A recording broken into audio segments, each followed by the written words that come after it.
My name is Teresa DeWild. I'm a program specialist for Mothers Against Drunk Driving in Georgia. My main point in my job is for prevention and education, especially with youth. We still have a huge epidemic of drinking and driving in our nation. And after 2020, we've noticed that those numbers have almost doubled in size than what we've had in the past years. Same with underage use as well. You stick a whole bunch of kids home, not allowed to go to school, not allowed to socialize with friends. Some parents still had to work. They're going to turn to something. We worked with another person from Beyond the Bell. We didn't have a coalition yet. And then when she moved, this awesome person, Lindsay, came in and said, hey, we need a coalition. And I was all about it.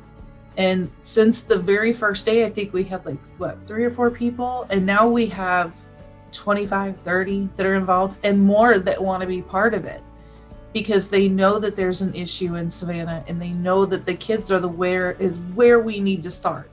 Like if we can change the social norms within their demographic, it will have a huge impact on our future. The one thing that I love the most about Beyond the Bell is they have students telling them this works, this doesn't work. Lindsay has a group, the youth council, that she talks to all the time on a regular basis about anything. They pick the topic, that's what they go on. And the one time that it really clicked in me is when we were talking about doing a new campaign on, we don't want him to drink, we don't want him to take drugs, we don't want him to smoke. And the one thing that these kids said that Lindsay and I never thought about was, it's going to make me smell. I don't want to smell. I want to smell good. I don't want to smell gross. And that's something that we never would have thought of. It never would have crossed our minds.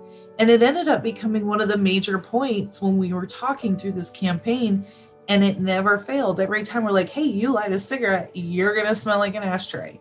If you take a drink of beer or drink alcohol, you're going to smell like a distillery. And that's what made them think about it. It wasn't necessarily that it's going to mess with their brains or their bodies. They all know that. But knowing that they're going to try and go up and talk to some girl or guy they have interest in and they smell like an ashtray, it's not going to work. That was something I found that was just completely irreplaceable. You cannot get that anywhere else. Yeah, we work really hard for them to understand that we're not trying to take their fun away. A lot of people look at MADD and think we're trying to bring prohibition back. And it's not the point. We want you to have fun. But we want you to do it in a safe way, which can very easily be done.